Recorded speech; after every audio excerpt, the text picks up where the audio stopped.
Welcome to Broadband Action, presented by the Community Broadband Action Network.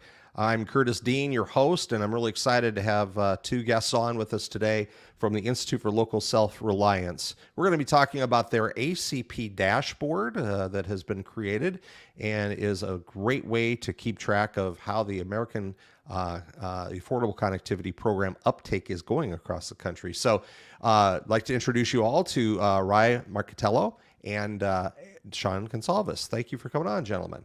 Thanks for having us. Thanks for having us. Good to see you. I was close on the name, Rye? Close enough. Okay. All right. I'm glad you spelled it out. So if people need to know, understand it phonetically, they can read it right on the screen. Gentlemen, thank you so much for joining us here. We've been talking about doing an episode on the Affordable Connectivity Program for quite some time. And so thanks for finding time in your busy schedules to do it. As far as, most people are probably familiar that are watching this anyway, have some interest in broadband, to know that the Affordable Connectivity Program is designed to subsidize broadband connections for folks that meet certain requirements, and that program has been active now for the past several months. What they may not know is that the ACP adoption uptake rates in many areas just are not doing all that great, while in other areas, it's fantastic. So you guys put together a really great website, and I'm going to talk. I'm going to show you here on the screen for everybody, and I want you to just talk about, either one of you, how did the ACP Dashboard project get started? Sure, I can take that, and then Sean can jump in. Sure. As with lots of projects, we had this idea back in about April or May.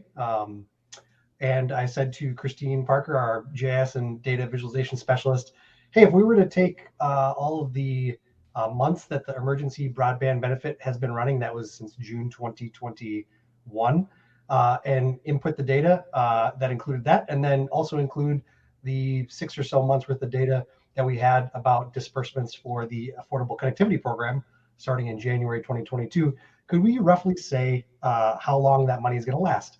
And she said, yes, we can do that. And so we began this process of projecting out about how long we thought the money in that bank account was going to last.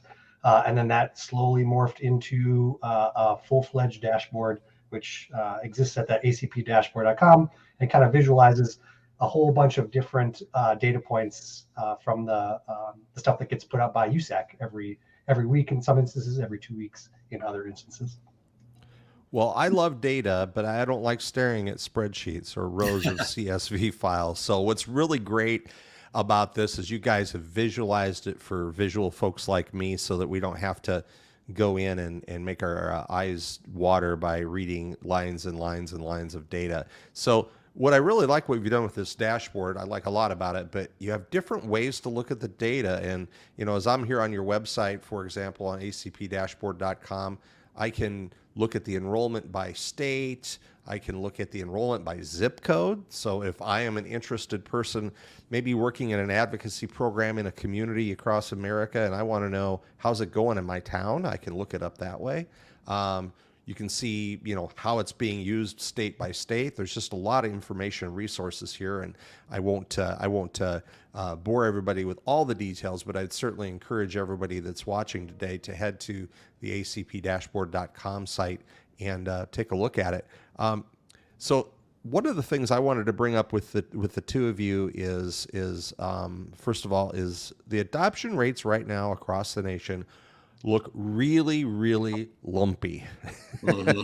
Now, here in the Midwest, where I hail from, the rates of adoption are quite low in many states. I look at if I look at your, the website, you look at North Dakota and South Dakota both have adoption rates only between 11 and 14%, whereas some of the states, maybe out east, and maybe some of the bigger states, have enrollments that are up over 50%.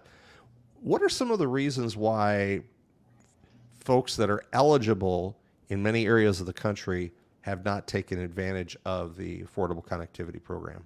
Well, I think it actually kind of goes back to something you said at the beginning. So you said that most folks that tune into this program are well aware of the Affordable Connectivity Program.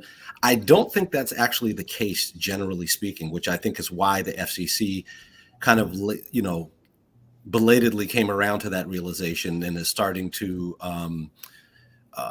there's some grants out there now for folks to try to get some money to really get behind the marketing and spread the word. So I think in a lot of instances is that people don't know Right. that the program exists. And there's a lot of factors, I think, as to why the uptake rates are so lumpy. So I think it's a combination of a lot of things, not the least of which is that it's not as well known outside of folks who do this stuff day in and day out.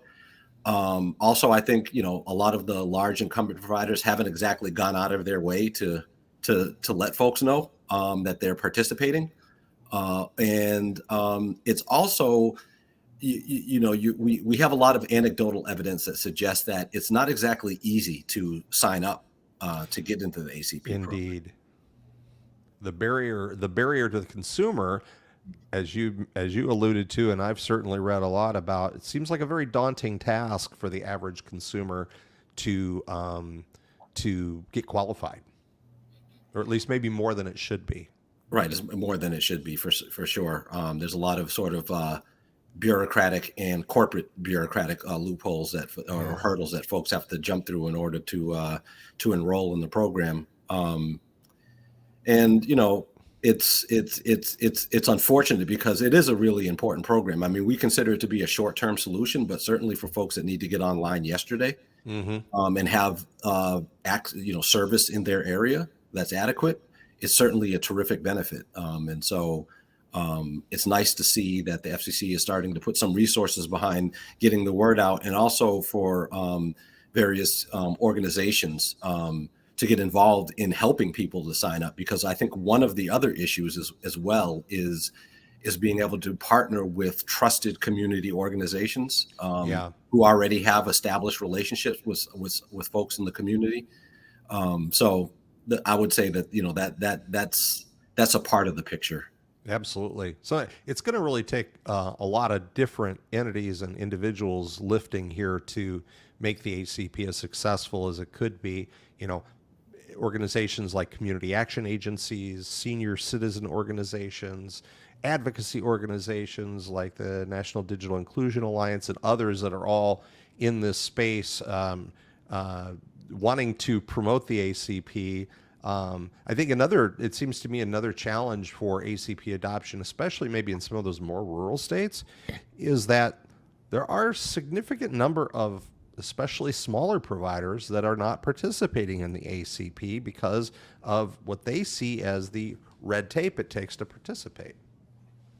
Yeah, I think that's true also.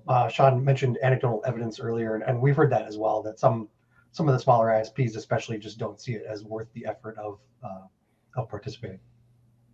And that's another barrier that needs to be overcome. I know here at C-Band, we've had this conversation with several of our C-Band provider members, and about the importance of making it worth your while to go through the work it takes to participate in the ACP enrollment. I've also talked to others who are just like, it's not that big of a deal. It's just a little work you got to do to get going. And then after that, there's quarterly reporting or whatever, and then hope you get reimbursed. Although I did talk to one C-Band member last week or 2 weeks ago who said, yep, we've been submitting our invoices and we haven't been paid back yet for any of the ACP funds. Unfortunately, they're not talking hundreds of thousands of dollars there, but still that can be a frustrating part of it as well. For sure. One of the things I think about the dashboard that is interesting, and you alluded to it earlier, and Ryan can expound on this, but because it gives a snapshot, and it's an iterative dashboard, so it's updated periodically, but it does give a sense of what parts of the country, or in which states and which states have higher enrollment numbers. Although, at least to me, and Rye probably has a bit more insight into this, I mean, it is a bit of a mystery as to why certain areas have higher enrollment numbers than others. I mean, there's probably a range of factors that go into that, but it's certainly a good starting point to sort of look at which areas are doing better than others in terms of enrolling, and which areas are frankly not doing well at all. The part of the country that I live in Massachusetts, on the Cape, and there are areas on the Cape where, for example, the town next to me, Falmouth, has something on the order of 4,000 households who qualify, and there's a grand total right now of 4 households who are using them. Well, one of the C-band members that I've had conversations with about is in Massachusetts Community Municipal Network, and they have not enrolled in ACP because they didn't want to deal with the paperwork part of it. So hopefully they're getting closer to overcoming that barrier so they can begin offering that. So the money that was employed or deployed, I should say, for the Affordable Connectivity Program, this was one-time money, right? Well, it was. It's sort of the thing about it is the great thing about the infrastructure bill, which this was a part of when it was passed, is that it did take what had been a temporary subsidy, although for more per month. It had been a temporary subsidy to make it a permanent subsidy, but they did allocate, I believe it was $14.2 billion. And so looking at that was part of, as Rye alluded to earlier, the genesis of the dashboard, which was trying to figure out how long is that money going to last. Yeah, and it looks like, according to the dashboard here, it could expire as soon as early 2024, and it could last longer than that. That's really just kind of depending on the rate of uptake, right? Yeah, so what we did was the way that the programs worked is when January 2021 hit, the remaining funding in the emergency broadband benefit program that had been running the 6 months prior got rolled over into the ACP bank account with the additional funding that Sean mentioned. And that got turned into that $30 per month service benefit. Remember, there's also a $100 one-time device benefit that that households can take advantage of. And yeah, right now, if you look at the dashboard, which gets updated every 2 weeks, you can see a little over $460 million per month is going out of that bank account. Most of that is for the service benefit, and then the remainder is for the device benefit. And so what we have on the dashboard is the predictive model section, which says, based on how many households are signed up out of the eligible households today, which is 41%. And we scale that all the way up to imagining if as many as 60% or as many households as could possibly sign up, based on how many that we have seen sign up so far end up enrolling in the program. And the money's going to run out sometime in 2024, whether that's early 2024 or late 2024, depends on, like Sean said, the FCC outreach money and how successful community anchor institutions are in getting folks signed up, and a host of other things. Yeah, the publicity of the program, I would agree with both of you, has probably been lacking thus far, in that a lot of people that are eligible just don't seem to know they're eligible. Some that do know they're eligible have found the process daunting. So there have been these little institutional barriers that have prevented ACP from taking off. But on the other hand, the ACP could be a victim of its own success, right? Do we think that there is going to be some sort of funding stream that might be allocated through Congress or FCC or whatever to take over after this infrastructure funding is gone? That's a great question that I don't have any particular insight. I mean, you'd like to think so, especially considering that, according to our current projections, and Rye, correct me if I'm wrong, I believe at current enrollment rates, we're looking at the money running out sometime in maybe November of 2024, which I think legislatively speaking, in terms of what's required in the sausage making to get new appropriations, that's pretty quick. That's pretty soon. Very quick. Yeah. Washington does not necessarily move that quickly. It would seem to me that organizations that are strong advocates for the ACP, and there are many of them because it's a great way to get people online.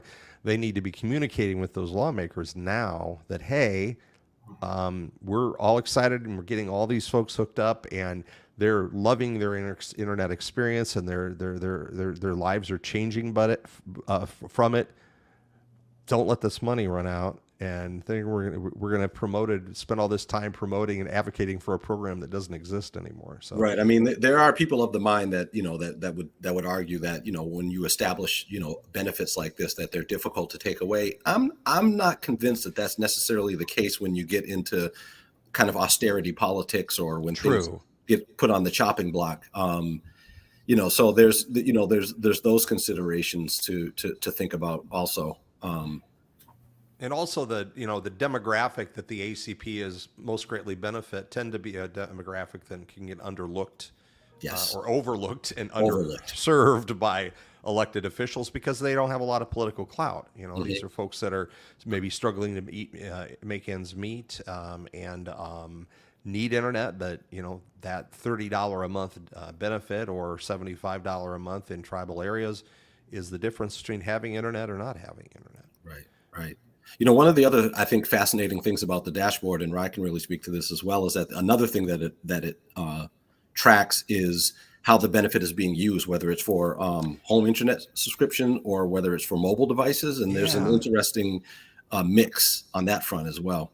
I'm glad you brought that up because that's fascinating to me. If I looking at the chart right now, it's showing that 55.5% of the people that are using the ACP right now are using it for a mobile broadband connection, and most of the rest are on a fixed broadband connection with just a small percentage on either fixed wireless or satellite. Is that seems to me, in my opinion, to be less than optimal, because the mobile broadband experience in many cases can be much less robust than a fixed broadband connection, assuming you have a good fixed broadband connection access. Yeah, right. That's absolutely true. There's no doubt that a laptop or a desktop, that's the experience on those devices is much more powerful and robust than on a mobile connection. At the same time, even with the $100 device benefit that the ACP provides, lots of households don't have a desktop or space for a desktop, right, or even a laptop. And so really the only other program that, that we can look to for comparison in terms of how things are going with the ACP is Lifeline, which has been around for a long time. Mm-hmm. And we've seen this split that you mentioned, this use for mobile service versus fixed wireline service. We've been watching that pretty closely over the last 6 months, and it's been shifting slowly but steadily towards the fixed broadband connections, the wireline connections, which is a good thing to see.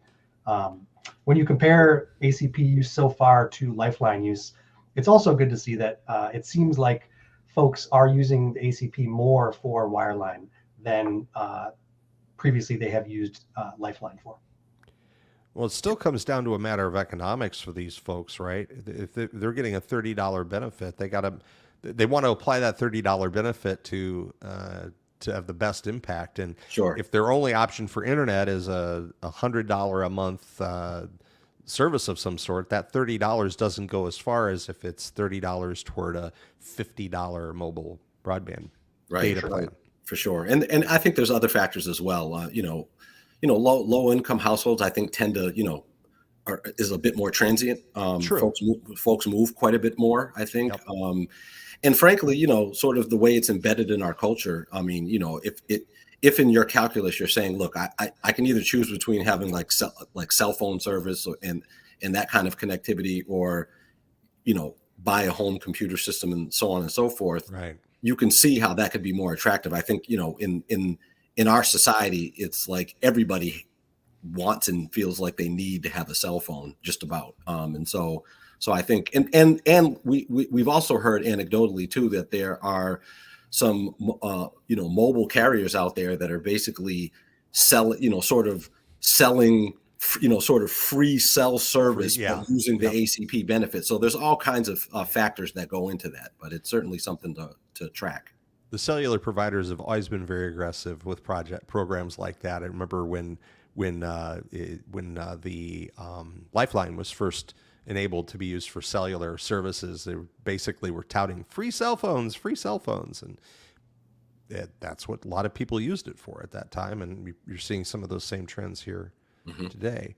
I know that we were talking about the $100 device benefit. We haven't spent a lot of time talking about that, but is there any data to show what percentage of households that are actually enrolling in ACP are taking advantage of that device benefit as well?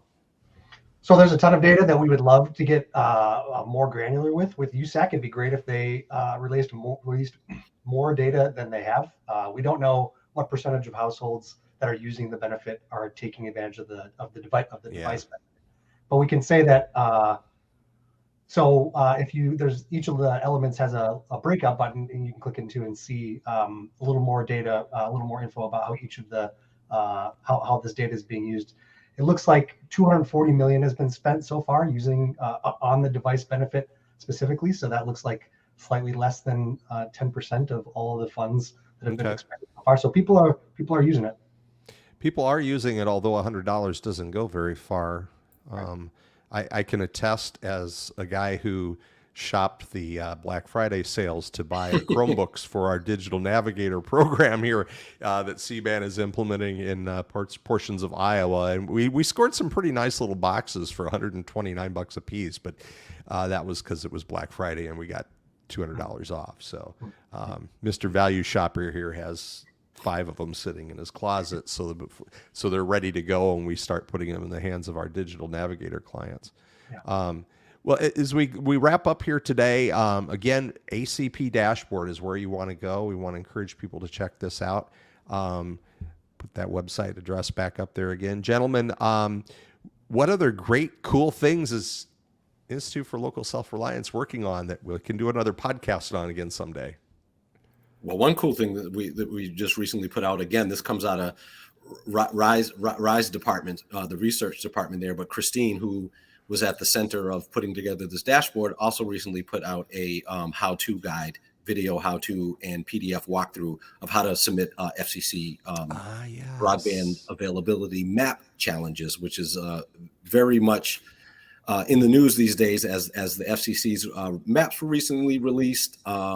There's quite a few inaccuracies. States and organizations are challenging. Mm-hmm. And of course, it's important because the BEAD dollars in the infrastructure, that $42.5 billion, will be divided up according to the FCC mapping data. And so the less accurate, or if it undercounts, that means states could possibly, leave money on the table. Right. And so this is an important issue, and she put together a really user-friendly guide as to how to submit these challenges to the location fabric.